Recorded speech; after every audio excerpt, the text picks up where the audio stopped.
So tonight we're going to be talking about the light body, the ultimate ancient alien artifact. Are you all familiar with the concept of the light body?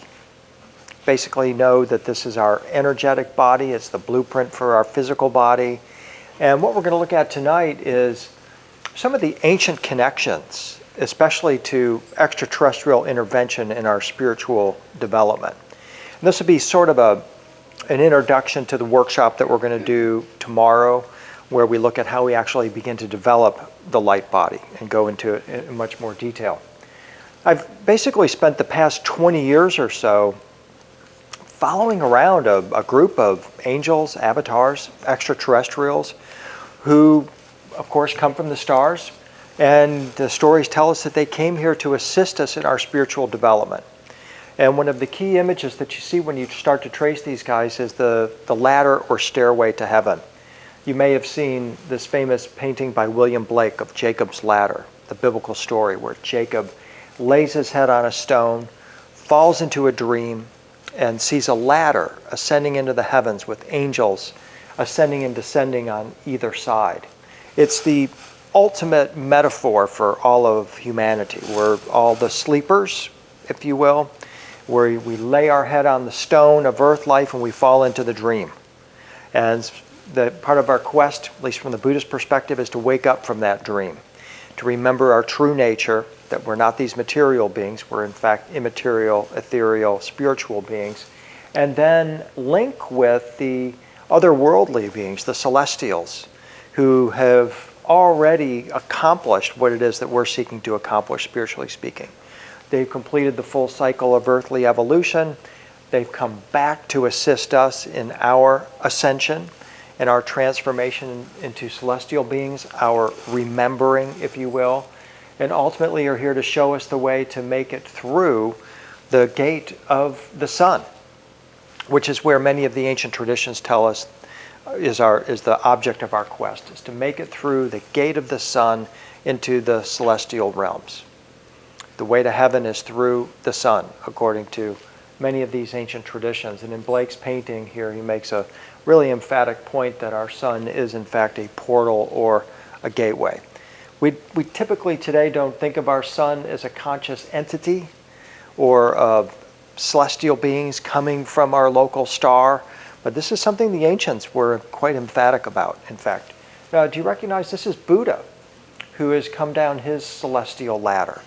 And you know that Buddha was part of the Shakyamuni tribe. Does anyone know what the word Shakyamuni means?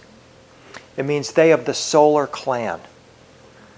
They were from the sun, according to Buddhist tradition.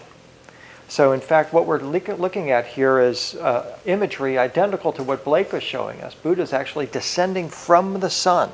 He's of the solar clan, of the kinsmen of the sun, they called them. And they described them as the celestial beings or solar beings. And in fact, I don't have an image here, but in a lot of the infancy images of Buddha, they show him radiating light because he was a shining one. And also because they believe that he actually came from the sun. So I've been very intrigued, especially as of late, by a lot of the Buddhist imagery, again, where you see the Buddha descending on his ladder or stairway, coming down to the earth plane. And we'll look at some more of this tomorrow, and how the Buddhist tradition affirms this idea, one, of the ladder or stairway, two, of ascension, and also of the existence of all these celestial beings that come from other realms, other star systems, even other dimensions. And the really incredible way that the Buddhists teach that we can connect with these beings. It's going to blow your mind when you see what the Buddhists actually believe about how we can travel interdimensionally and how the awakened ones can connect with us. I'll give you a hint. It's through art. They believed that these beings could transmit their vibration to us, their vibration of holiness, and open portals through sacred art. And so we'll be looking at some of those examples of Buddhist sacred art that are actual portals, according to the Buddhists. So here you see the Buddha Shakyamuni coming down the celestial stairway in his radiant light body. And the idea is that this is ultimately the quest that we're all on, is to match our frequency or vibration with the Buddha, and learn how to scale that ladder or stairway. Everybody interested in that? Hopefully, yeah. That's what it's all about. So I want to take you on a journey here about going back 5,000 years or more and talk about some of the background of the light body story and how we can begin to connect with it. This is a goddess. Her name is Ishtar or Mari. This is a very famous statue that was, until a couple of years ago, was in the Syrian National Museum in Aleppo, Syria.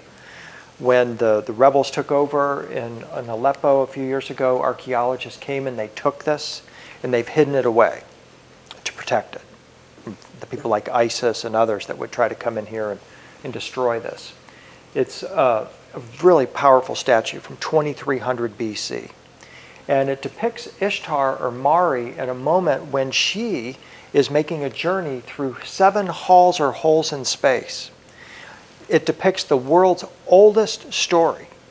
The world's oldest story is Inanna or Ishtar or Mari's descent into the underworld. And the story tells how she went through 7 halls or holes in space to visit her sister Ereshkigal's throne. And along the way, she acquired various accoutrements, including the miracle garment, the elixir of life, these rings of gold, a rainbow necklace of immortality, and a Shigura helmet of salvation. She acquires all of these in her ascension, and as she continues on her journey, she leaves these behind because she no longer needs them. She's outgrown them. These are absolutely incredible symbols that we're dealing with here. The elixir of immortality, the miracle garment, the rings of gold, the necklace of immortality. Gosh, if we could get a hold of those things, it'd be pretty incredible, wouldn't it? Maybe we'll go down to Nordstrom next week or something and they'll have it on sale, right? Not likely. Are these actual artifacts? Are these actual tools or implements that she acquired in her journey through these 7 halls and holes in space? Or are they symbols? What if they're symbols? What if the helmet of salvation is our activated crown chakra? What if the rainbow necklace of immortality has something to do with speaking the truth? What if the rings of gold were some kind of energy that comes out of our hands? And what if the miracle garment that she's wearing is also something that we develop from within? That's the hope and promise of all these stories, that they're actually pointing to what I refer to as psycho-spiritual attributes within all of us. And as we look at stories like this and connect with the art, what we're actually doing is connecting the dots within our own selves. And so we're going to be doing that as we continue tonight and also into tomorrow, looking at how the light body has been modeled by these ancient figures and how it appears in art and how it prompts us to connect it to our own bodies and our own consciousness. There's 7 different ways to interpret any myth or scripture. You can interpret the literal version, the historical, the cosmological, the symbolic metaphorical, the mythological, allegorical, the anatomical, and the anagogical. That's a big word, the anagogical. Anybody know what that means? No. I had to look it up too. It has to do with ascension. The anagogical has to do with our ascension into the other worlds, because what scholars have determined is that many of the oldest myths and traditions actually have to do mostly with how we transcend this realm and enter into the higher realms. And they came up with this word anagogical to describe that as another facet of these myths and legends. We get the symbolic, metaphorical, the mythological, and the anatomical, but now the important layer we want to put onto it is actually the ascension level, where it takes us into the stars. Here's another image of Ishtar, the same goddess we looked at a moment ago. This is a modern take on her, where she wears her rainbow ring around her now. Still has the crown, the necklace, and so forth, but it's a different way of connecting with that goddess. As many of you, who watches Ancient Aliens, by the way? Okay, so everybody here watches Ancient Aliens. So, with Ancient Aliens, we have quite a conversation going. When we're talking on the show, it's from the perspective of ancient astronaut theory, which is the idea that everything that we see in the ancient record about extraterrestrials has to do with hardware devices. It's all technological and nothing spiritual. And that creates some kind of conflict somehow, because a lot of us realize that there's a lot spiritual going on with the extraterrestrial question. But Ancient Aliens is set up from purely the hardware side of it, looking for evidence that the extraterrestrials came here in hardware spaceships. Fortunately, this season, we just started filming season 10, and golly, we're moving into a little bit more of the spiritual dimension with the show. They're starting to open up to some of these ideas that I know I, for one, have been trying to nudge them into these past few years. Because they're realizing that, hey, there's a whole other aspect of this that we haven't even covered yet. And that's what makes it exciting for the producers of the show. And so that's what we're starting to do this year. But it's quite controversial. Paleo contact is what we're really talking about here. It's the theory that extraterrestrial visitors came to Earth in ancient times. It's a hypothesis first put forth in the 1950s by a Soviet mathematician named Mikhail Agras. He proposed that rock art, some of which is over 7,000 years old, portrayed alien visitors wearing spacesuits and helmets holding high-tech tools and emerging from flying devices. And he pointed to this as an example here, the Holy Ghost in attendance from Horseshoe Canyon in New Mexico, as an example of some of this paleo rock art that showed extraterrestrial beings. Well, what we've since learned, and here's the famous Aboriginal images of what are purported to be extraterrestrials, is that in fact, skeptics now say that it was the Soviet government that actually promoted the idea of paleo contact in the 1960s. This came about during the Cold War, when the United States and Russia were saber rattling. And they say that it was actually a military psyop that was designed by the Soviets to torpedo religious faith in Judeo-Christian countries.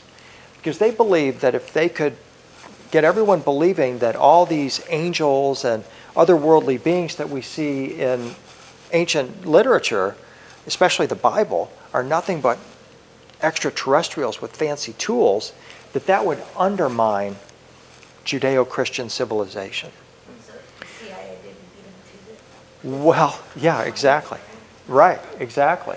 So then what happens is that the US government then starts promoting its own version of it too. And the reason they did that is because we had our own secret space program under development. So the Soviets were using it as a cover for their own secret space program. We started using it for ours, and what got lost in the whole conversation ultimately was the spiritual component of it. You saw hints of it in Star Trek, where you see this, the United Federation of Planets has altruistic values, but there's still nothing spiritual going on with it. In fact, in Star Trek, they make the emphatic point that this is a military vessel.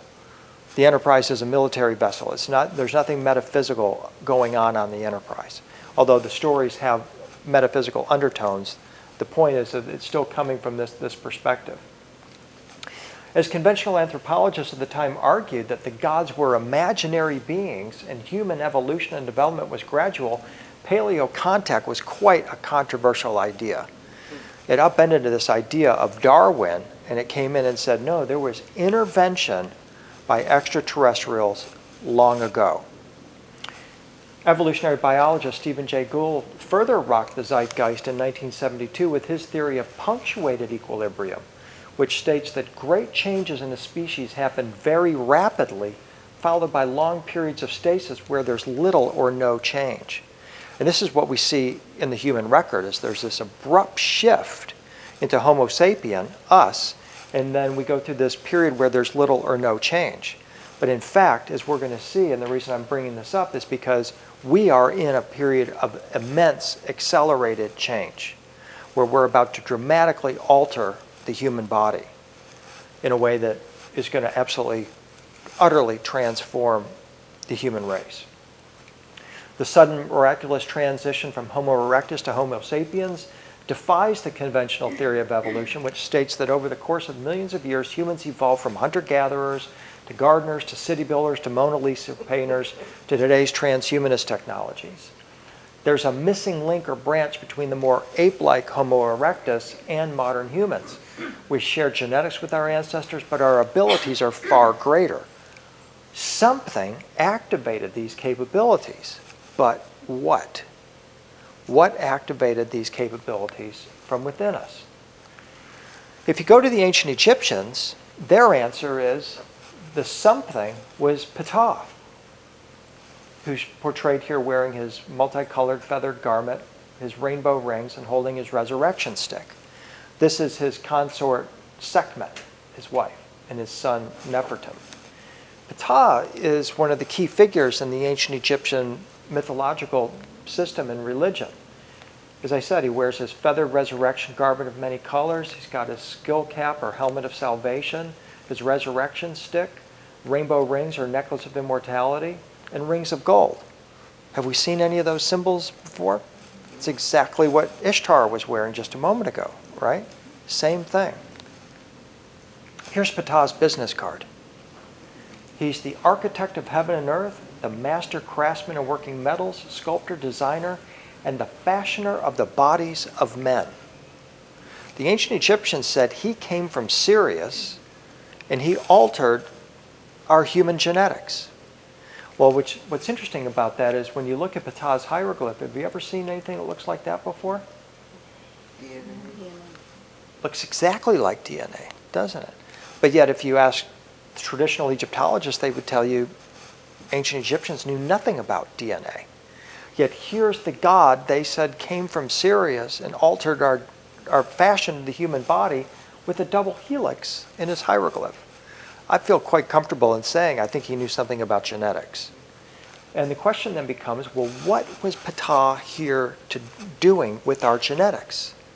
If he's this force that came from the outside and suddenly punctuated human evolution, what was his purpose in doing so? If he activated these capabilities within us, why was he doing that? And in my opinion, the answer comes from the tomb of Queen Nefertari, which is where this image is drawn from. Here's Nefertari here. She wears this transparent linen garment. She holds this incredible symbol that she's offering to Ptah, who stands here in his enclosure in front of his rainbow-colored stairway to heaven, which is what this symbolizes here. And actually what she's doing is offering Ptah this Egyptian hieroglyph for new clothes. This is an afterlife scene, and what she is saying is, thank you, Ptah, for helping me to craft my new light body. Because the transparent linen garment that she's wearing symbolizes her afterlife garment of light, or what we've referred to as the light body. So based on this and some of the other work that I've been doing, I've developed this idea that when Ptah came here from Sirius, he altered our human DNA so that we could more easily manifest our light body and join the other celestial beings in the stars. And this is what I propose is left behind in the Egyptian record, in the temples, in the tombs. This is Osiris, the god of resurrection, also in the tomb of Nefertari. So Ptah is actually the stimulus, if you will, for activating the human light body. He's the god of technology, too. He's responsible for making the resurrection stick, and he's also responsible for making this device here, this craft, which the ancient Egyptians called the Ark of the Millions of Years, or the Ship of Eternity. This is an Egyptian king who has transformed into a god, and he's portrayed riding on that ship of eternity, the celestial bark of the millions of years, as it's called. And what I noticed is that the way the ancient Egyptians portrayed that ship matches exactly the way modern science portrays a wormhole. It's exactly the same shape. And what I went on to propose is that I believe that when we're seeing these Egyptian kings as ascended beings, as light beings, they're riding through the stars on these wormholes. And if Ptah is the God that made both the craft and the wormhole, or rather made the craft and activated our light body, I think there must be a relationship between those two actions or those two activities. I think he tweaked our DNA to activate our light body so that we could climb aboard the Ark of the Millions of Years and sail on the stars as light beings. That's my operating premise. Here's another example where we see the ascended king, the ascended Pharaoh, sitting on his feathered throne. It's feathered because it flies. It's an ascension vehicle. It's attached to the Ark of the Millions of Years. He's got his key of life, and he's got his resurrection stick. He's ready to sail through the stars for eternity as a celestial being or a light being. He's no longer human. He's turned into a celestial light being, a resurrected being. So here's his symbols: the lotus craft, the resurrection stick, the key of life, the feathered ascension throne, and the crown of wisdom. Similar symbols to what we saw just a moment ago with Ishtar. Let's turn to Hinduism just for a moment. Let's talk about the story of Dhruva Maharaja. Vishnu Loka is the celestial home or planet of Vishnu. It's beyond the material universe. In Hindu literature, Dhruva Maharaja, the son of a great king, achieved high states of spiritual attainment through meditation and yogic practices. And he took a journey to Vishnu's homeworld. One day, while meditating on Vishnu, he went into a deeply blissful state and came out of his body. He saw a beautiful airplane come out of the sky, bright like the moon, and illuminating everything around him. He saw two beautiful representatives of Vishnu in the plane. They were wearing helmets and elaborate jewelry. They tell him they were sent by Vishnu to take him to the spiritual world and home to Vishnu. This is a very great honor, as even the great rishis, the sages, cannot achieve the level of spiritual attainment required to see this transcendental planet. The planet is known as Vishnu Loka, and it's where Vishnu lives. In preparation for his journey, Dhruva worshipped the craft, the plane, and offered prayers to Vishnu. And during this process, he turned into light, becoming as brilliant, as illuminating as gold, and then he entered the craft. As the craft took off, it journeyed through our solar system. He saw numerous other craft along the way, like he's seeing space shuttles or something. And after passing out of our solar system, he entered the transcendental realm where the planet of Vishnu is found. And the moral of the story is that anyone who hears the story of Dhruva Maharaja can become like him by living the same virtuous life that he lived. Lots of points to be made in the story, but the main one I want to make tonight is that he became a light being before entering into the craft. And that is the big story that we have to get a hold of here in a lot of this ancient alien theory and ancient astronaut theory work. And that is this: NASA knows that the human body cannot exist in space. Although we just got really great news today. They announced they're starting human trials on a new drug that will reverse aging. Because as our astronauts go into space, they age dramatically. Human DNA is not meant to leave this planet. It's extremely painful. It's isolated. You poop in a tube the whole time. You eat powdered food.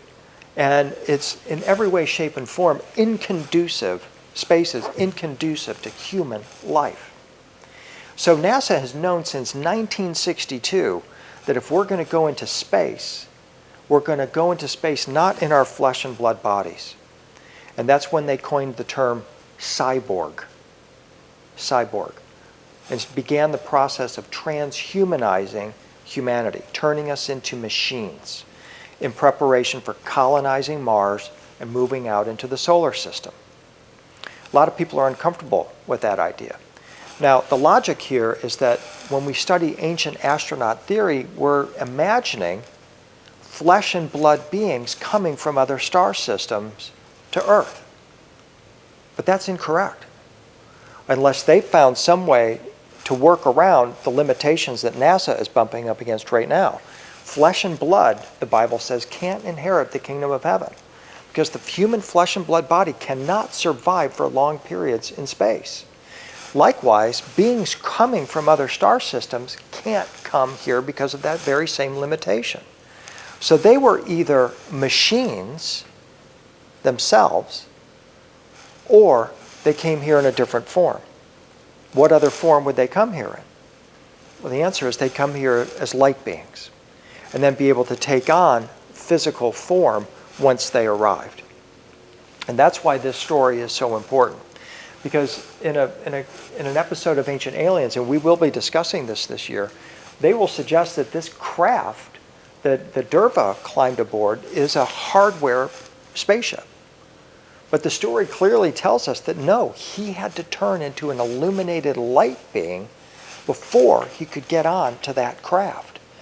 And that is the whole key to this, is that, wait a minute, there's a whole spiritual teaching that's encapsulated in these stories of human potential that we're often overlooking. And NASA, I think, is starting to come to the realization that maybe we're not going to be able to go into space as machines as we thought, because people are going to start to reject that. And what they're going to have to do is start looking more to the spiritual angle for putting our astronauts into space. You follow what I'm saying? Okay, really important. So here's an example of Vishnu on one of his craft, sailing into the stars. Looks kind of like what we just saw in Egypt, doesn't it? It's very similar in its shape. We instead of lotus buds here, we have these flames coming out. And this is one of the celestial craft of Vishnu. And it's an example, I found this in the Victoria and Albert Museum in London. It gives us an idea of how in Indian art they portray these celestial craft. And again, the Vedas, the Hindu texts are loaded with these references to beings coming from the stars with advanced technology, and also quite emphatic about them attaining a light body or coming here as light body beings. And it's, again, I think a really important direction for us to look into as we examine this ancient alien question. Here's a cylinder seal from the mid-7th century BC. What do we see here? We see one of the celestial beings in a winged ring in a craft. And we ask, is that a actual hardware flying saucer that we're looking at there? Or could this be some other kind of craft? One of these light body crafts, for example, like we just heard about in that Hindu story. Here's another cylinder seal showing one of the celestials' body covered with stars, clearly indicating that this is a light body that this being has manifested on Earth in. We're not dealing with a flesh and blood being, but we are dealing with a being who can phase out of their light body, their celestial body, into a flesh and blood phase. And that's really extraordinary. And that's the ability that I'm proposing Ptah built into us. The ability to actually activate our body circuitry, our spiritual circuitry, and manifest our star body or our light body. The phenomenon of radiance is a motif woven through Sumerian and Sumerian and Akkadian literature and art. The term Melamu is used to refer to the radiance of kings, heroes, and gods. It means radiance and splendor. And it denotes a characteristic attribute of the gods, a sparkling vital force. All the biblical and other radiance accounts are based on these Sumerian originals. So anytime in the Bible, from Jesus back into the Old Testament, where they're describing beings as being illuminated, radiant, or light beings, it all goes back to these original Sumerian stories, which describe the appearance of these celestial beings called the Anunnaki, who came to Earth, usually through the gates of heaven, portals or gateways. We're not seeing them in flying saucer craft or anything like that. We're seeing them stepping through the gates of heaven with light rays coming off their body, because they are radiant beings. Another example here where we see the Sumerian king, the sun god Shamash surrounded by celestial rays. The robe of light is a symbol that originates from these Sumerian stories as well. It's a universal symbol for power. It's closely related to the idea of radiance, as is the idea of purity and holiness. In fact, the Akkadian word elu, from melamu, the word they use for this cloak, means both pure and bright. So what we determined from this, or deduced from this, is that these celestial beings were pure beings. They are beings of pure light. And as the Bible later describes, they're beings of pure love. Another example here, goddess with the ring sitting on her star throne. Got the celestial disk over here. Again, communicating to this idea of that these extraterrestrial beings were in fact luminous or radiant. But the key thing here is that this luminosity, this radiance, this holiness, and this purity that they possessed was transmittable.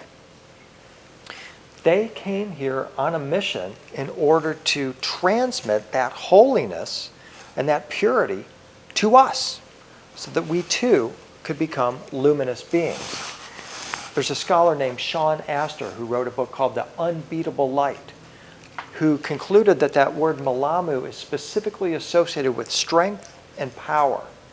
And a working definition might be the covering or outer layer of a person, being, or object, which visibly demonstrates the power of the person, being, or object. So this melamu is an outer covering of these beings that is luminous and radiant.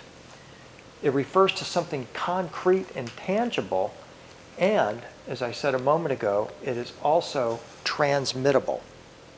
So here's some examples here of the gods in their fish suits here that could well be these melamu radiant garments that we're talking about. You have more celestials up here in the winged ring. In fact, there are 7 powers called Ni in Sumerian, which is usually translated as aura. So this is the origin of the idea of the aura. It came from Sumeria originally. Ni, again, aura, translates as magic rays, and one scholar says that they're capable of physical effects. Now, the neat thing about this is that this isn't someone like Zecharia Sitchin or a popular author that's talking. These are actual academics who have gone into the Sumerian texts that were not available to Zecharia Sitchin at the time that he was writing his books, and have come up with this incredible information about the Anunnaki and their capabilities. So that's some really important connective tissue for us, that the Anunnaki, we're told, were celestial beings, and they were radiant, they were luminous, they were holy and pure, and if we're correct, they came here on a mission to transmit that purity and holiness to us. That kind of contradicts what Zecharia Sitchin had said. He deduced that they came here to mine gold and created humanity as a slave race to mine that gold for them. And when we actually look into where he got that idea, the Sumerian texts never say anything like that. Sitchin surmised all of that. But now we can kind of work our way through that and say, well, okay, if they're not here for gold, what were they here for? And the answer that I propose is that knowing that these gods were also alchemists, and that the alchemist's true goal is not to acquire gold, but rather to purify a soul, then we have to ask the question, are these celestial beings in fact here to help us with our souls? And I believe that's the ultimate answer. They're here to help us to purify our souls, to help us to become holy beings, so that then we can become radiant like them and return to the stars. That's my operating premise.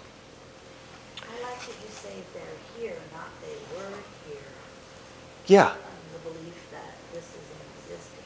Yeah, this isn't something that happened 400,000 years ago, for example, or 50,000 or 10,000. It's happening now. People are interacting with them, and we are in their present reality right now. So thank you for that. I mentioned that the oldest human story is Inanna's traveling through 7 halls or holes in space to her sister's throne.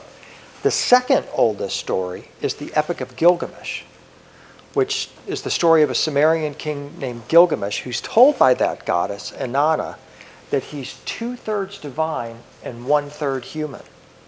And if he wants to make it through the gate of the gods, which is ultimately all our goal, we're going to have to clean up our act. We're going to have to become not 240 out of 360, which is 2/3 of 360. We're going to have to become 360. Whole, holy, and complete beings. And so that sets up really for us the archetypal drama that we're all involved in. We're all effectively 240 out of 360, and our quest is to learn how to polish up our pearl so that we can ultimately shine and become luminescent, iridescent, like the gods, and return to our source. Here's a very powerful line from the Epic of Gilgamesh. It says, "Straight is the crossing point, and narrow is the way that leads to it." Zecharia Sitchin made a big deal about Nibiru being a planet, a 12th planet in our solar system. But scholars now know that that word Nibiru actually means the crossing point. The crossing point. So what Gilgamesh is saying is that straight is the crossing point, the Nibiru, the gateway, and narrow is the way that leads to it. So this is 2500 BC, where Gilgamesh is being told that this is the archetypal drama that we're all involved in here. We're all 2/3 divine, 1/3 human, and we're looking for that gate of the gods, and it's a narrow pathway, right? So now let's go from 2500 BC to this statement. "Enter through the narrow gate. For wide is the gate and broad is the road that leads to destruction, and many enter through it. But small is the gate and narrow the road that leads to life, and only a few find it." Does anybody know who said that? Jesus said that. This is Jesus giving us our archetypal drama. He had to have read the Epic of Gilgamesh or channeled Gilgamesh. Straight is the crossing point and narrow is the way that leads to it. 2,500 years later, Jesus said, "Enter through the narrow gate. For wide is the gate and broad is the road that leads to destruction, and many enter through it. But small is the gate and narrow the road that leads to life, and only a few find it." What does he mean by that? What do you think he meant by that? Not easy to get there. It ain't easy. Right. I mean, there's a lot of people, and as you get right down to it,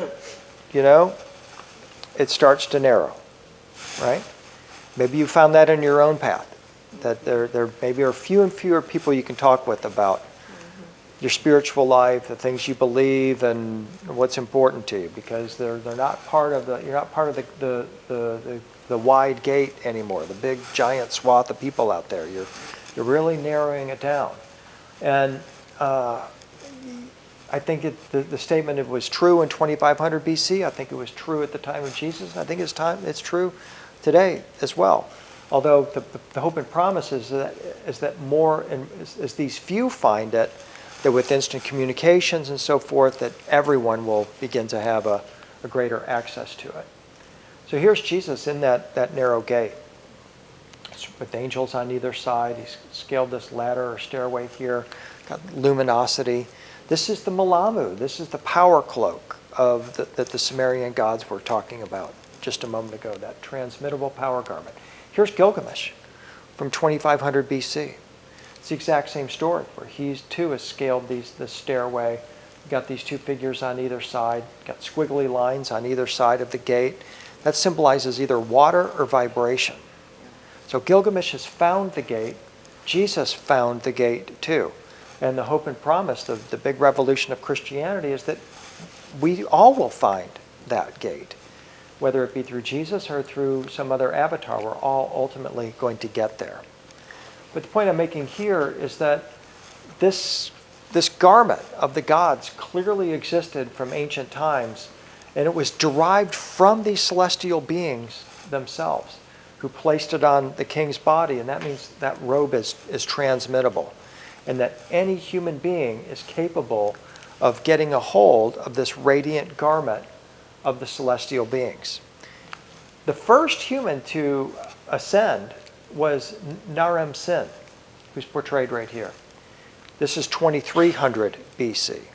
So as we're studying the idea of ascension and we're looking for models to follow, Naram Sin is considered the first human to have ascended during this earthly cycle. And I'm going to talk about the time after the flood. There were probably civilizations before the flood where people did ascend, but in terms of the history of ascension, Naram Sin is the first human being to have actually ascended. And this piece of artwork here that's in the Louvre commemorates his ascension into this double sun system up here.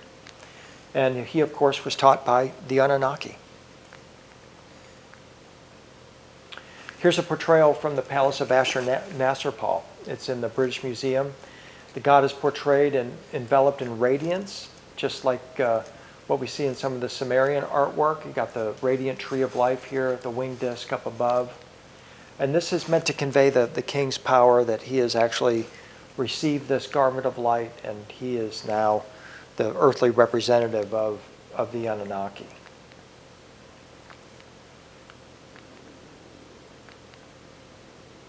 Another example with the god Ashur up here in the winged disc.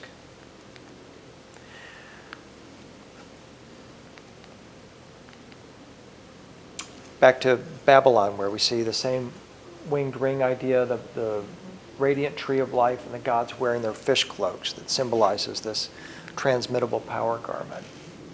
In Iran, they refer to the winged ring as the Farvahar. It means to be glorious. And to be glorious means to be radiant. And you notice that Ahura Mazda here is in the winged ring. And he's also got a ring that he holds in his hand. That's a vibration. It's the ring of cosmic sovereignty that he holds. That's the ring of power.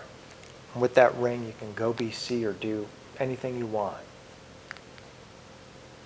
So what we're doing here is just looking at the correspondence of the images, whether it's Iran, whether it's Sumeria, and elsewhere we have all of these depictions of these gods in their winged rings. But what these all actually represent are not actually the hardware flying saucers like we think of. Rather, these all represent the celestial craft, as in that Hindu story.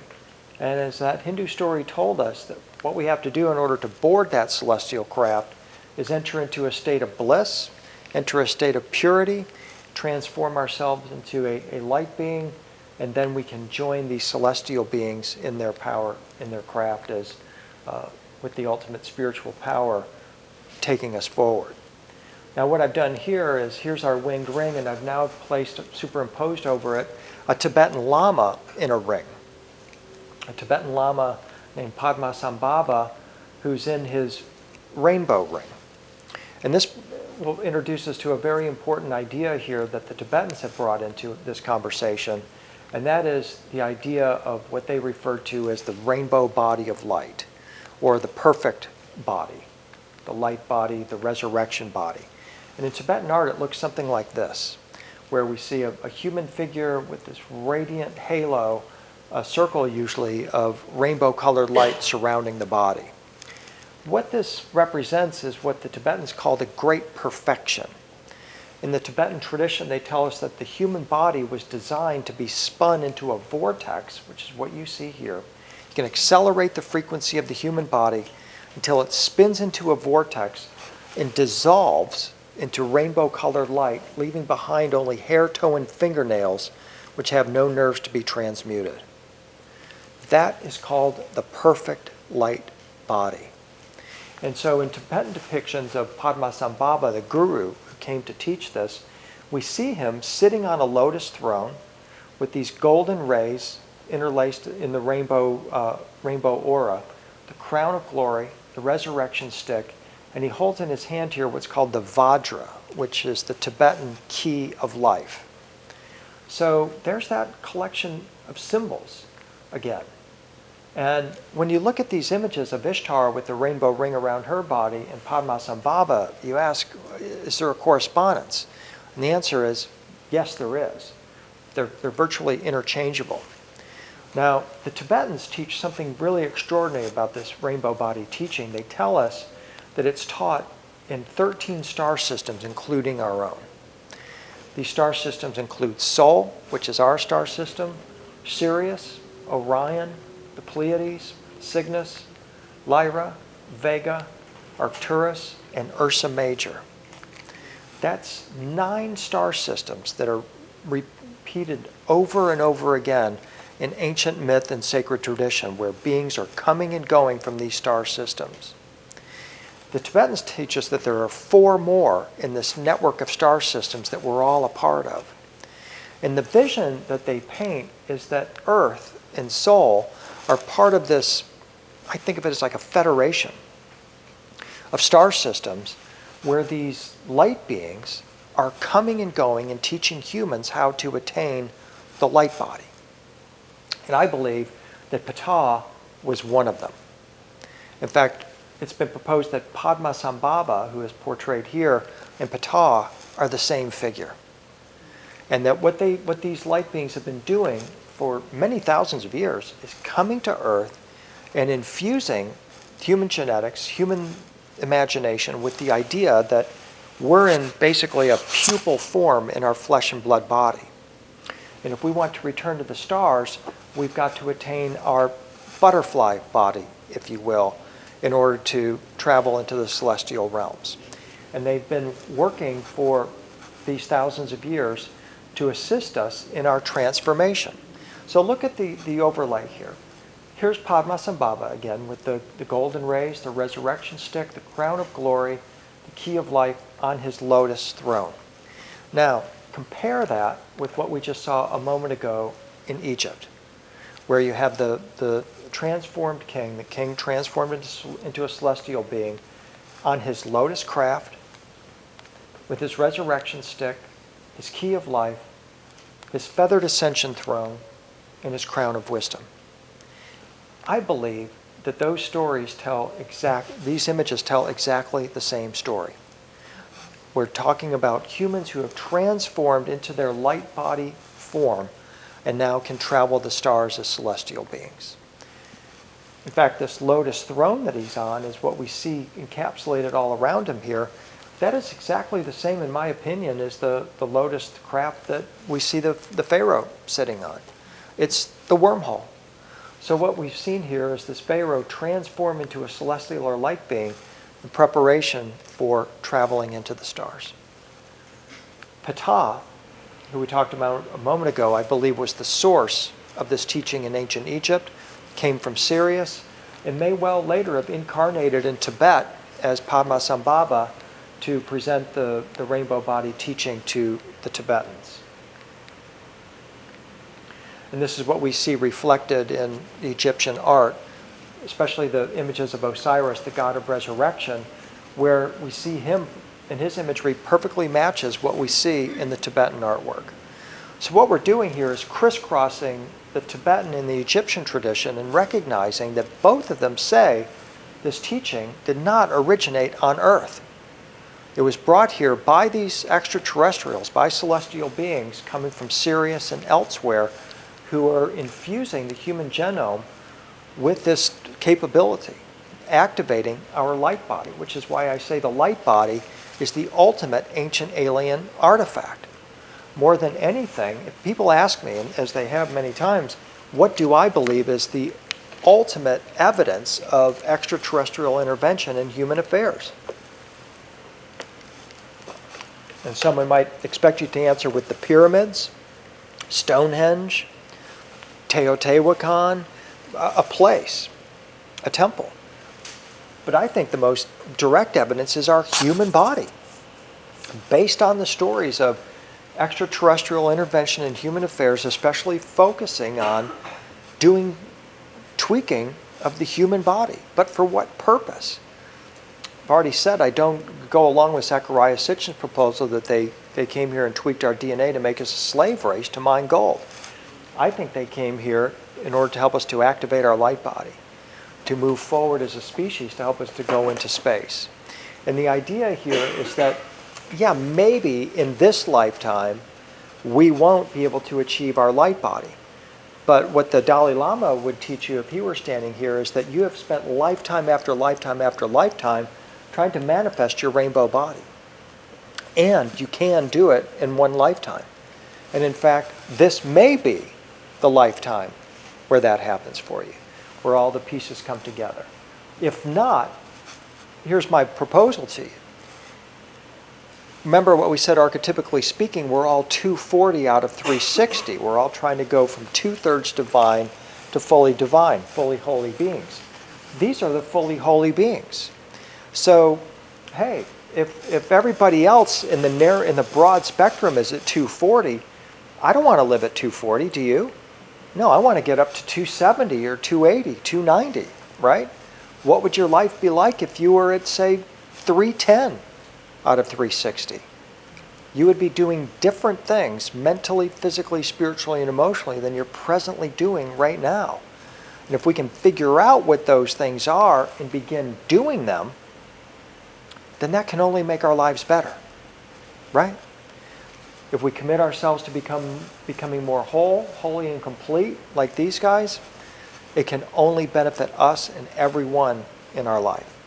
And that's what our conversation this evening is about, and especially what we're about tomorrow, is some of those practical ways that they tell us how we can manifest our light body. And I'm going to tell you right now that according to the Tibetans, the most direct way to connect with your light body and to begin to manifest it is through images, through connecting with sacred art. And the reason why, and we'll go into this in detail tomorrow, is because as a guru, Padmasambhava can transmit the vibration of the light body through an image. Same thing with Ptah, same thing with Jesus, same thing with all of the avatars. They have the capability of manifesting in the imagery. And we're going to look at example after example of that tomorrow, where you will absolutely understand the power of sacred art and the ability of art to transmit this sacred vibration. And as I'm going to emphasize tomorrow to the ancients, this was the most direct way, apart from chanting, meditation, visualization. Connecting with sacred images was the most direct way for us to begin to activate our light body, because the idea is that these images play our DNA like we play a piano. That was the intention behind their creation, and that's the purpose of them, in fact. So here I'm superimposing Ptah over Padmasambhava and saying, hey, I think that this is what this imagery is all about. It's portraying them as the next level of evolution beyond us. They've come from outside our solar system, from Sirius, came into the Earth plane to inject or infuse human DNA with the ability to manifest this light body so that we can then travel the stars. So I see a direct correspondence between the Tibetan and the Egyptian traditions. And in a moment, we're going to see how it crosses over into Christianity as well. And so for me, by crisscrossing Christianity, Tibetan Buddhism, and the ancient Egyptian light body teachings, I think we get us pretty close to the whole package by doing that, because they're the most detailed, the most emphatic about it. So here's back to our goddess Ishtar again, modeling the attributes of the light body, the garment of light, the elixir of life, the rainbow necklace. We now know what the rainbow necklace symbolizes. It symbolizes the rainbow light body, and then the crown of wisdom.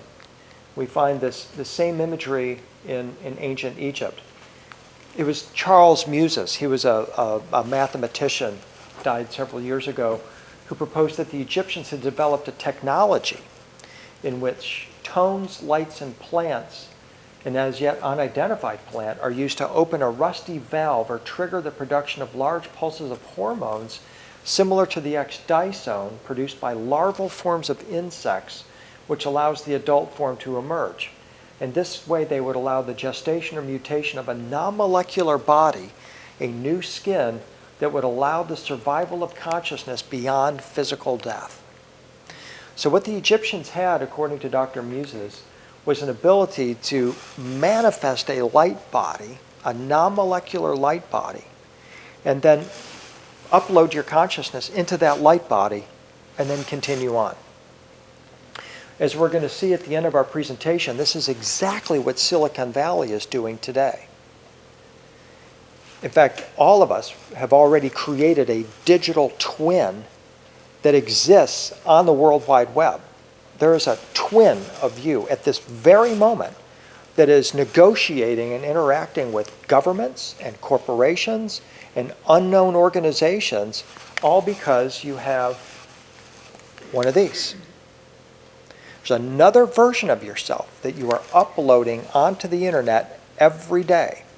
And Facebook and Google and Apple and all those guys, they know exactly what you're doing, and what they're ultimately going to create for you is a digital avatar, a humanoid version of yourself, an animated version of yourself that will exist in this new realm, this new kingdom of heaven superimposed over the earth. We call it the internet. And they will try to get you to scan the contents of your brain and upload the contents of your brain into your digital twin that will then be living forever in a form of digital immortality in some kind of animated supercomputer. That's getting a little ahead of our story, but you can see that its origins come from ancient Egypt, where they believed they could create a non-molecular light body, upload their consciousness into it, and then continue on. And then what happens to us? You won't need a physical body anymore. That's the progression. Yeah. In terms of what I just said about Silicon Valley, yeah, what's happening is you've seen a lot of talk about robots lately. Robots are taking all the jobs. Robots are taking over. They are. And what they're doing, it's so fast and so alarming. Do you know that the EU has given robots rights? Robots can marry. Yeah, in the Connected Cities of 2050, that will be the issue of the day. Yeah. according to- Yeah. Sex therapists are already having major conventions because they already know that people are going to start to marry their sex bots. And that what they plan on doing is convincing you that what you really want to do is be able to copy the contents of your brain into a robot twin of yourself or a robot of your own design with a body that doesn't wear out. And then you will be able to exist as this robot. And you won't have a flesh and blood body anymore. And then the next step after that is that you dispense with your robot body and you decide, well, what's the point of having a physical existence at all? What you really are going to want is to live in their artificial reality, simulated reality, like a video game, where you can have any kind of body that you want. In fact, in that scenario, you won't even want a body because you'll be part of the collective consciousness of the superbrain that Google is creating right now.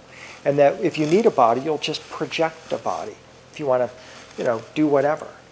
But you basically will dispense with your body altogether. That's the basic plan. And if this sounds like the Georgia Guidestones, reducing the human population down to 500 million, people were, well, how the heck are they going to do that? This is how they're going to do it. They're going to convince you that you don't even need a physical body. We'll put you in a robot body for a little bit. Then you're going to get rid of your robot body, and you'll just go live in this simulated reality. It's very scary. We'll talk about that later on, because that's the ultimate progression of that. But that's what's right in front of us right now. So the ancient Egyptians were very familiar with this idea of a star body or a light body. You see the star energy going into the third eye here of Tutankhamun. He wears this tight-fitting garment. They called it the crossed garment. It was an ethereal light body garment that the Egyptians knew how to manifest, and they would upload their consciousness into this ethereal light body, and then they would live for eternity as star beings.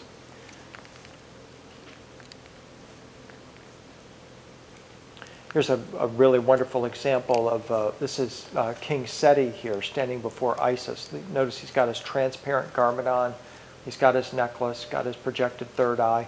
I think this is one way the Egyptians would show the concept of the rainbow body or the light body with the ethereal garment of light.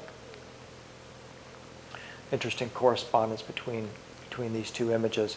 Well, I was just in Egypt a few weeks ago and collected another dozen or so really powerful images. Maybe I can work those in tomorrow on the temple walls where they literally show the light body. Here's another one here. This is the king in his ascended face. Horus has come along and he's initiating him here with the key of life, and you see his incredible transparent garment. He's got a couple of sashes on here. We're going to talk about the meaning of those tomorrow.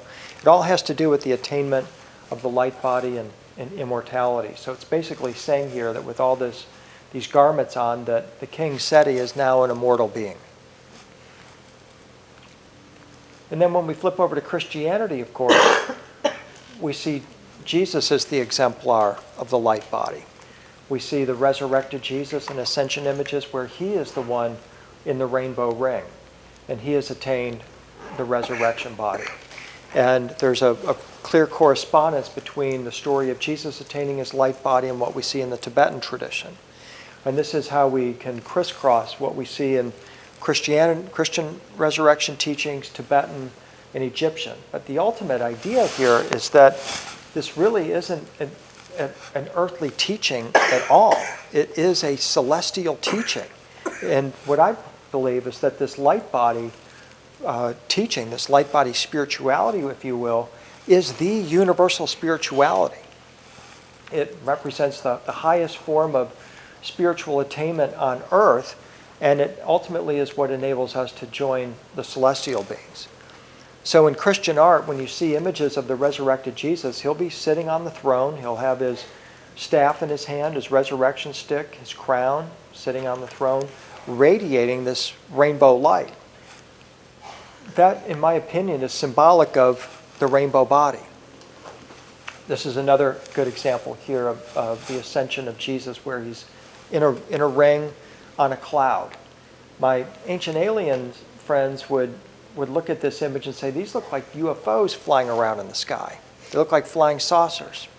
And in fact, they do, but they're not hardware flying saucers. I believe that these are more of the light craft like we were talking about earlier. And again, here's the split. Traditional ancient astronaut theory says this is all technology and nothing spiritual. In other words, these extraterrestrials just have super advanced toys. But I think, in fact, that their advanced toys come from their spirituality, that they are able to develop these incredible technologies because they are spiritual beings. The technology is advanced because they don't use it for war. They don't use it to try to kill each other. They use it simply for exploration and for venturing into other worlds. And that's the big distinction that I have between my take on it and what we see in traditional ancient astronaut theory. But to me, whether you're looking at the Lama in the rainbow ring or Jesus and Mary in the ring, it's the same story. We're talking about beings who have attained the highest level of spiritual attainment on earth, and they have become holy and pure beings. And the message that comes from this art and also these stories is that this is our story as well. We can all do the same thing as we continue on our journey from 240 up to 360. So I've gone about collecting as many images of Jesus and the modeling what I think of as the rainbow body as possible, because the promise of Christianity is that at the time of the second coming, we will be transformed in the twinkling of an eye. And we will have bodies that match those of the resurrected Jesus. And if you want to know what the body of the resurrected Jesus looks like, just look at images like this. We shall be like him. We will be transformed into bodies of glory, mirroring that of the resurrected Christ. And so the resurrected Christ is the exemplar of our life on earth. It's what we aspire to be. And by learning about this art, by learning to model the teachings behind it, we will be able to, I believe, dramatically improve life for ourselves as individuals as well as everyone that we love.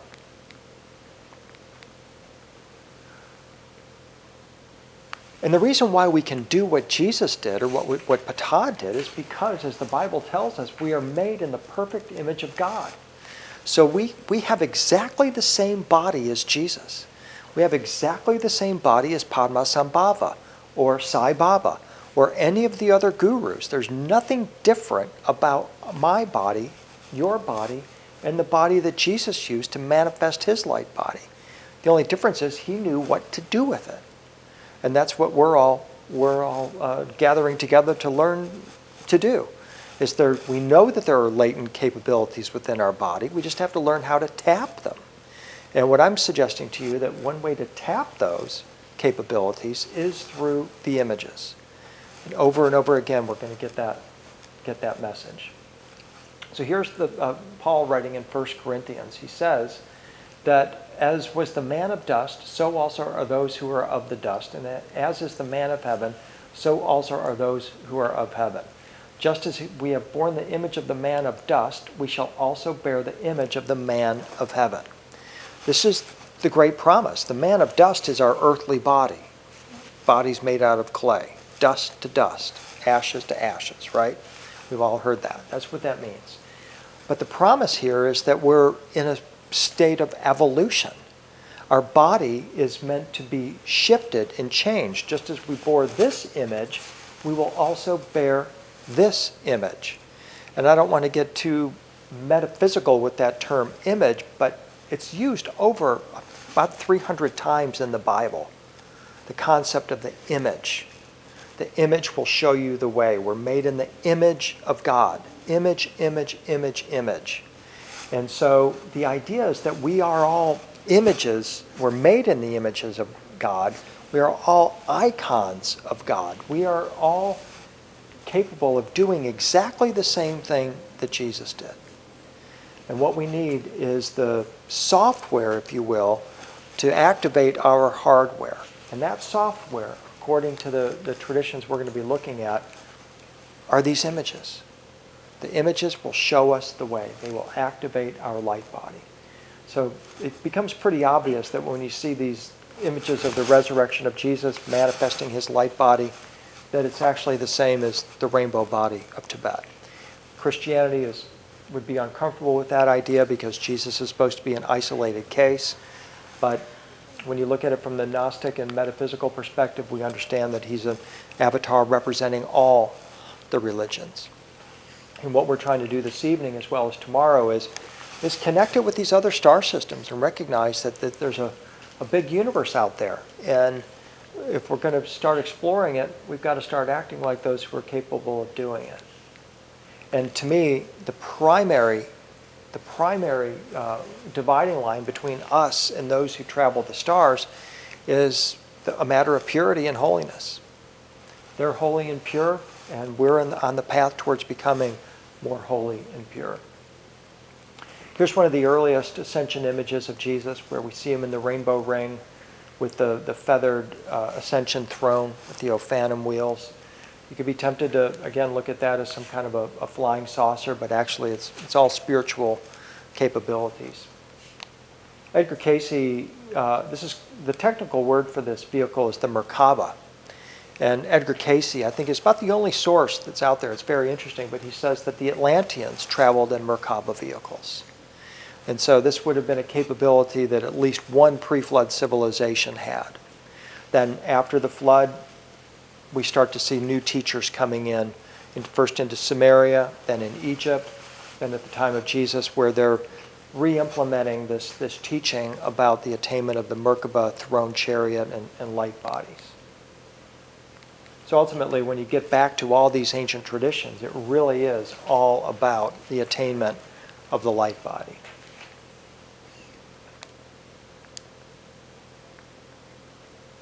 According to the Dead Sea Scrolls, the Essenes alienated themselves from the rest of society to perfect themselves, their term, in order to prepare and make way for the visitation of a high celestial being, and to lead a revolution in human evolution by transforming themselves into angels and the earth into a planet of righteousness. You all are familiar with the Essenes, primarily Jewish mystics. Jesus is believed to have been an Essene. Mary, John the Baptist, many of the disciples were also Essenes. But what most people don't know, which is coming out of the Dead Sea Scrolls, is that they were living with celestial beings at their center at Qumran on the Dead Sea. And the whole revolution that the Essenes were attempting to manifest was an infusion of these angelic teachings geared towards transforming ordinary humans into light beings. In shocking detail and explicit language, the Dead Sea Scrolls describe celestial cities, cosmic battles, alien beings, portals, hidden agendas, and new superhumans. The scrolls show the Essenes sought to attain an elevated state of wholeness or holiness in order to not only transform Earth into a planet of righteousness, but to escape or ascend from Earth life and enter the transcendent realms and join the angels. To the Essenes, angelification was a return to our original or primordial state of perfection, and our ultimate quest, and here is the quest of, I believe, all the celestial beings we've been talking about. Our ultimate quest is to unite Earth with this otherworldly realm of light and join the greater family of light. That's the whole purpose of this. This is the whole reason for us as individuals connecting with the light body teaching and ultimately our planet, is that we want to return to that greater family of light, the celestial realms, whether it's limited to the 13 star systems we just talked about, or if in fact you want to expand it to 1 billion star systems in the Milky Way. We're way out here on the Orion arm of our Milky Way galaxy, and we're looking to reconnect with the whole family, the whole human family of light. And along the way, to turn Earth into a planet of righteousness. I don't know how far from righteousness we are right now, but it could be pretty far. Or we could be very close. Either way. But that's the ultimate mission. The Essene community rule was their constitution.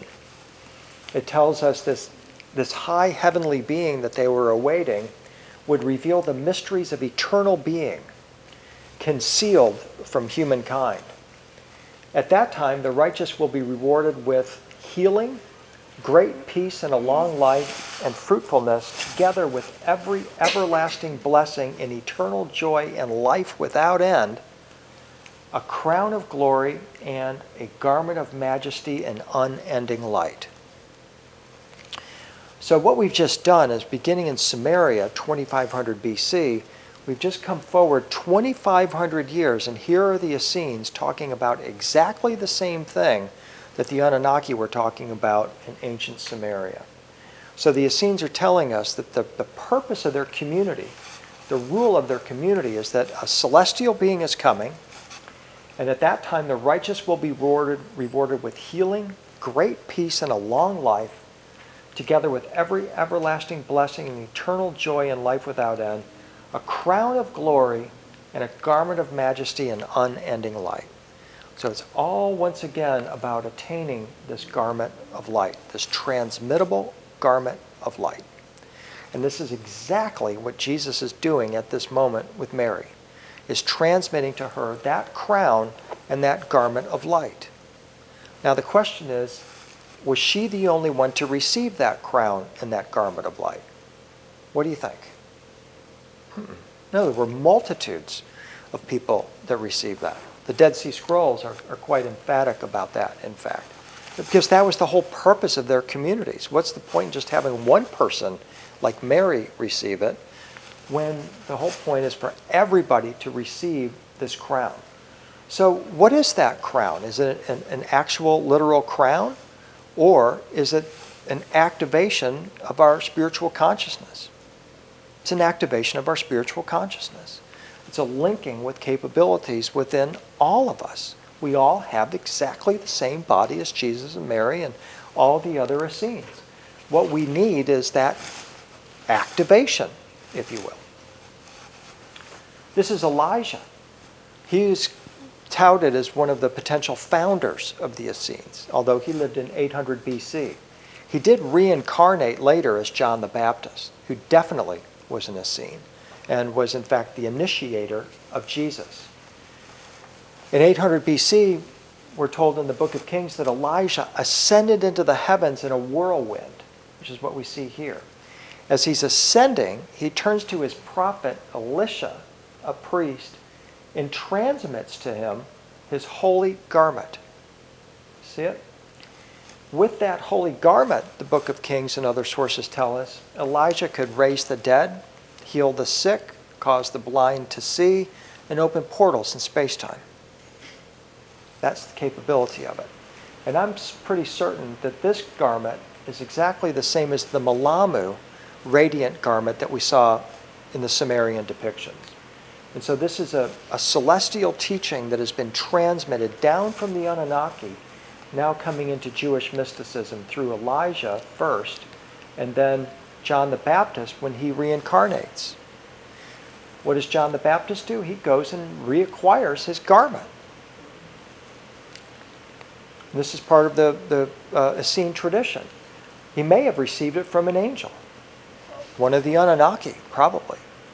Because those angels that the Essenes were living with were the Anunnaki, the same celestial beings that the Sumerians wrote about. So here's John receiving this cloak or garment, this power cloak, from this angel, the celestial being. John puts it on and then transmits it to his cousin, Jesus, in what's known as the baptism. After the baptism, Jesus is no longer Jesus of Nazareth. He's Jesus the Nazarene. A slight difference, but a major difference. Nazareth is thought to be a place. The Nazarene is a title. It means the way and the truth. So now Jesus has become more than just a man because he has acquired this power garment, this radiant garment of light from John. So here's another take on it here where John is baptizing Jesus, the dove, the Holy Spirit descends. See this figure over here? He's holding that cloak. If you start to study baptism art, you will see this collection of symbols. You'll see John conducting the dove, symbolizing this cosmic vibration, and you'll see an angel standing nearby, literally holding a cloak, waiting to give it to Jesus. In this case, it's an old man symbolizing the River Jordan who holds a green and gold cloak, the garment of light, and a living branch. In his article, Clothing Metaphors as a Means of Theological Expression in Syriac Tradition, we learn that the robe of glory was deposited by Christ at his baptism in the Jordan waters. It is henceforth available to mankind to put on again in Christian baptism. For further, this clothing or garment of glory with which the righteous are clothed is nothing but Christ himself. So think about that. That at the baptism, the vibration of this cloak was deposited in the Jordan River, and now anybody can receive that vibration. So here's the descent of the cosmic vibration, the angel holding the cloak. The descent of the cosmic vibration, the angel holding the cloak.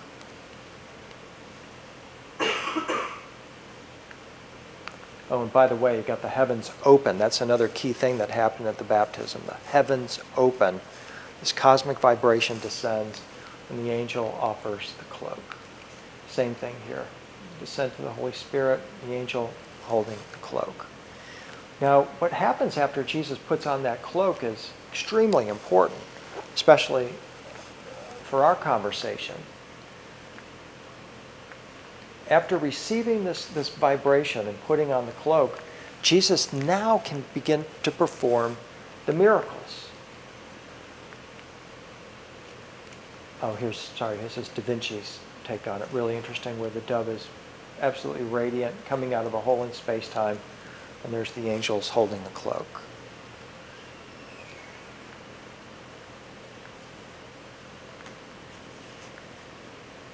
So after the baptism, Jesus begins performing the miracles. He begins with the transfiguration, where he takes several disciples up to the top of a mountain and reveals himself as a being of light. This is a demonstration of exactly what the Sumerian gods were doing 3,000 years before the time of Jesus. And so this is showing the continuation of that of that teaching and of the importance of this garment of light. The disciples, of course, are terrified by what they saw. They weren't accustomed to seeing their friend Jesus suddenly manifest as a light being because they hadn't seen him since the time of the baptism. Jesus' message to them is, rise and do not be afraid. Rise and do not be afraid. What he's saying is, overcome your fear. Overcome your fear of your limitations and do not be afraid. Rise and raise your vibration. In Christian tradition, that robe is called the robe of light, the robe of sanctity, the robe of glory, the shining garment, the garment of light, and the beaming garment. Acquisition of it, or rather activation of it, since it clearly comes from within us, produces authority, jurisdiction, liberty, power, the right to act, ability, privilege, capacity, and strength. And this is our motivation for following this path, that as we begin to activate our latent light body, it gives us liberty and power and privilege and capacity and strength. The Essene term for this was angelomorphism, or perfection. And this is exactly the term that the Tibetans used as well, perfection. They were perfecting their light body. And this is why the Transfiguration was such an important story in the Essene tradition as well as in mystic Christianity as well. And the key thing that happens for us here is, again, this idea that that robe is transmittable, or rather the vibration, I believe, of the robe is transmittable. We can receive that vibration of the light body and begin to activate our own light body. And as a bit of an introduction to what we're going to talk about tomorrow, in Christianity, one way that that light body vibration was transmitted was through sacred icons, such as this, icons of the Transfiguration. Because these images were believed to be charged with spiritual power. It can in fact transmit spiritual power. And in Christian tradition, an icon is actually a living image that functions as a portal or gateway. They called them sacred portals, and they called them sacred mirrors as well, because they believed that these images were two-way mirrors, or a method of communication with the divine realm. And this is something that we've lost today, is the understanding of the power of the image, or rather the power of a Christ figure or an avatar or a guru to transmit through a holy image a sacred vibration. But these icons, up until about the 4th century, or excuse me, the 6th century rather, were created to enable a visceral encounter with a holy being, or to make present a spiritual energy. They're a form of visual alchemy that can help us in our transformation. In particular, icons of transfiguration or metamorphosis were considered two-way channels of transformative energy. They're sacred mirrors or gateways into the other realms. And that's why in these transfiguration images you'll see holes in space up here with angels coming through the hole in space at the transfiguration. I'll go back. You can see holes in space on either side here where the angels are coming down. Moses manifested as if out of thin air. So did Elijah at the transfiguration. So the question then becomes, well, how come they stopped making, if these images were so powerful and were capable of transmitting this sacred vibration and would enable anybody to begin to receive the vibration of the light body, how come they weren't still in use? The answer is Islam. When Islam came on the scene in the 6th century, they came to Byzantium, present-day Istanbul, Turkey, and said to the Christian scholars there that this is idol worship. You're worshiping false idols here by using these images in place of sacred scripture or a priest. And unfortunately, or as the case may be, the Christian scholars in Byzantium agreed with the Islamic scholars who said, we don't even show an image of Allah. It's forbidden to make an image of Allah because he's unknowable. You can't do that. So they went and destroyed all of the sacred icons they could get their hands on. It's called the Age of Iconoclasm. And this stayed in effect until the 13th century, early 14th century. And only then did the Greeks and the Russians, primarily, begin remaking sacred icons and reinvigorating this practice of utilizing artwork as a spiritual practice. But as we're going to see tomorrow, it's not just the Christians that say this. It's not just Islam that says this. It's the Buddhists. It's the Egyptians. It's others that make it absolutely crystal clear that we can utilize sacred art as a spiritual practice and a way to connect with and, in fact, to activate our light body and begin to match the frequency of what we see here with Jesus. And now we have the neuroscience behind it that tells us how it actually works. So there's a really incredible opportunity that we have today to be able to utilize art in addition to our prayer, meditation, visualization, all our other tools as a way for us to connect with our light body. So really exciting stuff, I think. The materials of the Transfiguration icon literally became channels of communication between the two worlds and literally were viewed as sacred mirrors. That's the key message here, that we begin to mirror what we're seeing here. And remember, that's the message of Christianity, that we will mirror Christ in his light body. So if we want to mirror him, we need an image to mirror. And that's where the icons came in. They were a method by which we can begin to mirror or match our frequency with Christ. So what I want to do in the time we have left is talk about how we're doing this today.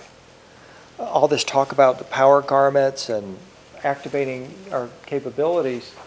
I wrote a book called The Skingularity is Near. Has anybody had a chance to look at that? Have you seen that? I give it away free on my website. It's subtitled The Next Human, the Perfect Rainbow Light Body and the Technology of Human Transcendence.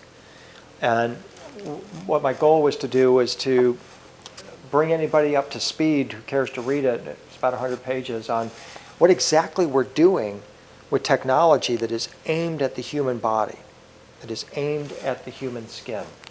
That, as a matter of fact, we're in the process right now of replacing all our organs, making artificial versions of all our organs and transforming ourselves into what they call transhumans, which is the next version of humanity. Silicon Valley believes that the human body is too fragile and that we in fact can create a better version of ourselves by packing ourselves full of technology. This is Dr. Natasha Vita-Moore. She is created what she's called the primo post-human. She did this back in 2003, and it has set up about kind of the benchmark for what they're attempting to do in Silicon Valley in terms of creating a new layer of smart skin for us, a meta brain packed with what's called smart dust that connects us to Google's superbrain, greatly amplifying our intelligence, replacing all our organs with technological versions of them, and in every way taking the human body and turning it into a machine. That's the ultimate goal, because they believe that the machine body will be in every way better than the flesh and blood body. And that is Google, Samsung, Apple, Sony, they're all involved in this. And as they start to roll out their products over the next coming years, they believe that you're going to want to transform yourself into a machine to stay healthier, to look better, and to stay competitive in the marketplace. Those are the three primary reasons why you're going to be doing this. And there's going to be a lot of pressure on people to adapt this technology. My point is that I see this as a continuation of what was begun long ago, that there is an impulse within us to transcend our biology. But the question is, how do we approach that? Do we approach it from a technological point of view, as we see here, Or do we approach it from a spiritual point of view and recognize that we have all the abilities already within us? We really don't need this technology to be able to do this. Do we want to do this? Do we want to turn ourselves into cyborgs? Or will doing so prevent us from developing spiritually? And it's more than just a philosophical question, really. And ultimately, I'm working on an article right now where I'm proposing that Pinocchio is the guiding story of our time. Remember the story of Pinocchio? He's a wooden boy. He's a fake boy. His father, Geppetto, the wood carver, loves his fake boy so much that he wishes upon a star, Sirius. And the blue fairy manifests and waves a magic wand and turns the little wooden boy into a real flesh and blood boy. And then he begins his adventure, right? And it ultimately becomes a story of resurrection, because Pinocchio goes through the whole hero's journey through the love of his father, brings his father back to life, and then ultimately Pinocchio dies and is resurrected once again by the blue fairy. I say Pinocchio is the guiding story of our time because we're real people who are in the process of turning ourselves into fake people. Pinocchio at first had strings. When he became a live boy, the strings were gone. We're now in the process of stringing ourselves or binding ourselves to technology and to the internet. And as Angela said, what this brings is tremendous capacity. But what the sacrifice is ultimately our free will. Because as we begin to adapt this technology and artificial intelligence kicks in, which is what they're working on now, it knows more about you than you do. There was an article today that the U.S. Government is one step away from declaring that you have no rights on the internet at all. Your entire browsing history, every website you have ever looked at on the internet will soon be for sale to any company that wants to buy it. And the U.S. government is saying, yeah, go ahead. We already know what's happening with the CIA and hacking and how they're looking into everybody's phone calls. All of your keystrokes are recorded. Everything you do online is recorded. And what most people don't realize is that as companies like Facebook as we use it right now is extremely primitive. It's Facebook that is really driving a lot of the move towards transhumanism and the move to get every human being on the planet online within the next 10 years so that they can link us all into one giant superbrain. This is the globalist vision. And the idea is that as they bring all this together, it will converge with the UN 2030 agenda. You may have heard of this. If not, you can Google UN 2030. Every major country on the planet has already signed off on it. President Obama signed off on it last year. UN 2030 basically says that by 2030, you will not have a gender, you will not have a religion, you will not identify yourself with a country. You will identify yourself as an earthling. There will be no borders. It will just be one globe with one giant human race of earthlings. And the only way that UN 2030 agenda actually works is through technology, either by putting cell phones in our hands, or by 2030, Google will have the next step for your cell phone. It's going in your eye. It's going in your eye. Google on your mind. You'll have Google on your mind. You will have infrared vision. You will have night vision. You will have 24/7 video that can be instantly uploaded to the internet. And with that supervision, you will have supervision. They will control what you think, what you read, what is acceptable. They're already doing this. This is this whole fake news business that's going on right now. And so what is up with all of this is not just the replacement of our body parts with technological components, replacement organs, but literally the total, you can call it enslavement of the human race. Because what if you don't think like Google wants you to think? Then that's where the problem starts to come in. And there's all kinds of technologies that are coming online that suggest that we're about to lose every bit of our individuality. And ultimately what comes with this is the question, can transhumans ascend? What happens to our spirituality? What happens to our soul in this case if you're a spiritual person? Well, the answer is to the transhumanists, Google, Facebook, Apple, and others, your soul is the collection of all the photos you've put up on Facebook, every keystroke you've ever done online, all your recorded conversations that the NSA has recorded. That's your soul to them. And they believe that they can resurrect your soul into an animated avatar version of yourself that will live in a simulated super reality operated by an artificially intelligent computer in Mountain View, California, or somewhere else. That's the transhumanist vision of where all this is going. And I'm not sure how you feel about that. I wrote a blog back at Christmas time about Apple's Christmas commercial. I don't know if y'all saw it or not. But I'll just describe it to you. It was called, what was it, Frankie's Holiday. And the key character was a Frankenstein monster. And we know Frankenstein was a hybrid being. He was made of parts from cadavers and all put together by Dr. Frankenstein, right? And he's a machine, basically. And so in Apple's commercial, Frankie gets his iPhone 7 and he listens to the song Home for the Holidays. And suddenly he gets the Christmas spirit. And he leaves his cottage high above a village, and he goes and he enters the human realm, right? He's a monster, something very scary, coming into the human realm. And he enters the human realm, and there's a group of people, families, that are standing in front of a Christmas tree. It's a traditional Christmas village type of scene.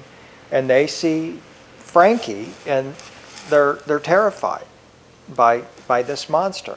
And Frankie's feelings are hurt. And in the commercial, a young girl walks up to Frankie and flicks his bolts, and he comes alive and he starts singing Home for the Holidays. And pretty soon the humans start to sing along with him. And it's kind of a heartwarming, typical Apple type commercial. But the message there is really powerful because Apple's got a problem. This Frankenstein monster that Silicon Valley is trying to sell to everybody, they know is very scary. And so they got to find some way to make that scary monster palatable to people. And that's the whole point of this commercial. Apple's saying, yeah, we know this shit's really scary. We know we're Frankenstein. And we know you know we're Frankenstein now too. And so now we're going to convince you that we're really friendly monsters. And the children, of course, are going to be the early adapters of this. They're going to say, oh, well, he's not that scary of a monster. And the town's men will sit there and do nothing about it, just like, all all our politicians, all our spiritual leaders. Are they talking about any of this? Not a word. Meanwhile, it's happening on a daily basis right before our very eyes. They're taking away our rights. They're taking away everything that's about us that's human. And nobody's saying a thing about it. And they know that this is going to be scary, and so what they're going to do is they're going to condition us that this is in fact friendly, scary technology. Yes? If you believe this, and you believe in what Amazon is doing, and you believe, well, gee, this could be 3 years away, Mm-hmm. and gee, that takes over the world, where's God in all this? Well, that's the question. They believe that this is God's. Well, actually, they're atheists, to be honest with you. Mark Zuckerberg who's the founder of Facebook, is a notorious atheist. There's nothing wrong with that. I'm not saying don't hate Mark Zuckerberg because he's an atheist. Just the fact that they are atheists. They believe though that by creating a fake body, that they can ultimately disprove the whole concept of God. Look what we've done. We just duplicated what your God supposedly created. So actually, we are the new gods. That's part of the whole thinking behind this. But then the other question is, well, where is the spirit in all of this? And part of what Apple was trying to communicate in their ad was that Frankenstein, got a spirit. The Christmas spirit took over him, and he tried to give the Christmas spirit back to humans. And part of the message here from Google and others is they believe that they can infuse their technology with what we think of as spirit, and that this will ultimately represent the next spiritual level of advancement for humanity. But that doesn't ring true to spiritual people. We believe that there's something inherently pure about the human body in this form, and that starting to do all this, that there's a line that we're going to be crossing here. Here's, again, Natasha Vita-Moore's graphic here of the external layer of skin, the regenerated and replacement organs, and all of the enhanced brain capacity and so forth. And as she notes, this is going to happen through a convergence of 4 technologies: nano, bio, info, cogno, and neuro, which she calls INVIC. What that refers to is nanotechnology, genetic technology, brain science, and computer technology. And going back to 2002, the U.S. government began to promote the idea that those 4 technologies, bits, computer technology, nanotechnology or atoms, neurons or neuroscience, and genetic technologies would all converge into one seamless technology aimed at the human skin. So this isn't some kind of like organic or fluid thing that happened. This has been directed by the U.S. government. Get these technologies to converge. And what Dr. Vita-Moore did is she symbolized the convergence of those 4 technologies by this rainbow spectrum. And I wrote to her and asked her, why'd you do that? She said, well, I just thought, it's just kind of arbitrary. And I said, the rainbow doesn't have any other meaning to you. And she said, no, it doesn't. I just used it as a way to converge these 4 technologies. Well, I look at that and I think, well, isn't that interesting that she's showing the convergence of the technologies as this rainbow spectrum, and really this points to the choice.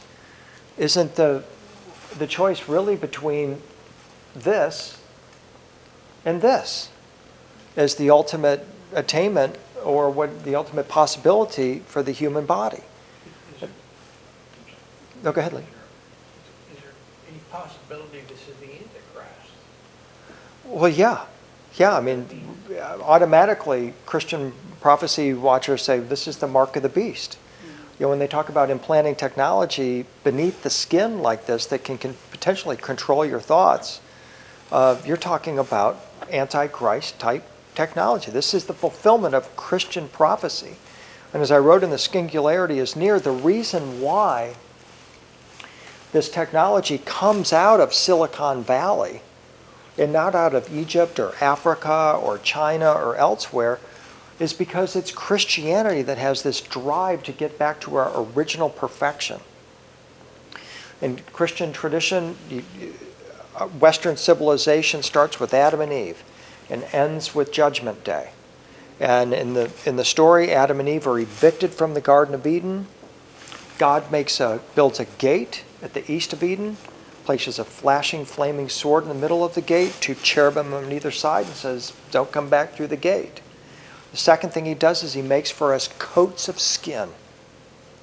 The traditional Bible view is that these are animal skins, cow skin or whatever. The esoteric Jews say, no. The coats of skin that we were given are these skins, our flesh and blood bodies, because they say we were originally radiant light beings, perfect light beings. Adam and Eve were perfect light beings. That's exactly what Padmasambhava is. And this is what we're trying to get back to, according to this interpretation of this teaching. And so ever since then, since we've been evicted from Eden, now we've been trapped in our flesh and blood bodies, we've been trying to transcend our biology. We've been trying to get back to are original perfect light bodies like Adam and Eve. So it's only really Christianity that has this view. And then when you follow the history of it, beginning in the 13th century with Francis of Assisi, and especially the invention of a plow that could pull multiple oxen, that enabled a lot more free time, people began to view technology as a gift from God that enabled us to spend more time perfecting our light body, becoming more like Adam and Eve again. So there became this acceptance, promoted by Francis of Assisi, picked up by Sir Francis Bacon in his novel The New Atlantis, that envisioned a technologically advanced civilization driven by spiritual elders that brought this high technology in and enabled people to advance themselves with it.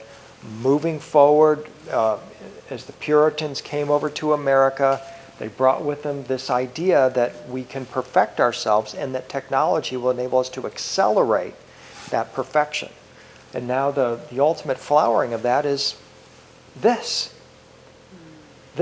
runaway perfectionist kind of thinking that originates with Christianity, that is in fact kind of in contradiction to Christianity, because we're not, the Bible says we want to mirror Christ in his light body, not turn ourselves into robots. And so that's where the question then comes in: who is to say that this isn't the way we are meant to ascend? Maybe they're right. This is the next level of evolution for humanity. As I said in The Singularity is Near, there's a giant elephant in the room. Half of it is gray and the other half is pink. It's the same elephant. If they go for my penny, you'll win. And we got to decide which. They already are. We got to decide which elephant are we going to be. Are we going to be gray? Are we going to pack ourselves through technology and say this is our path to ascension and going beyond our current condition into a better way of life for our children and grandchildren? I mean, I can barely look at infants anymore without thinking about this and like, who would incarnate in this planet now? Think of these little 2-year-old children. What are they facing by the time they're 10 years old? If Silicon Valley has its way, their parents are gonna, instead of getting a car when they're 16 or whatever, their parents are gonna take them down to Best Buy. They're gonna remove the lens of their eye, and someone at Best Buy is gonna pour a liquid into the socket there, filled with electronics, a camera, a radio, and off they go. And they're gonna have night vision, infrared, 24/7 video recording, automatically upload to the internet, so forth. This is what Google, Samsung, and Sony have already patented. It's coming out. And it's like, whoa, this is a whole different layer of existence than any human has ever lived at before, but then so is this. And so this is where the choice comes in. Are we going to go gray or are we going to go pink? Or is it possible that there's some kind of a fusion of the two that would ultimately enable us to do this? But my sense is, isn't it interesting that at the very same time we have this rapid rise of technology geared at putting a new layer of skin on us, effectively duplicating the power cloak of the gods, which is what it does, we've simultaneously, for the first time in history, got millions of people practicing yoga, meditating, doing visualization, and other spiritual work geared toward a spiritual ascension. So, we just have to see if it's going to be either or perhaps both. That's where we're at, and now we're all participants in it, and that is why I think it's the single greatest issue of our time. Well, great, guys. Thank you so much. It's been an absolute pleasure. Thank you. Thank you. Thank you. Thank you.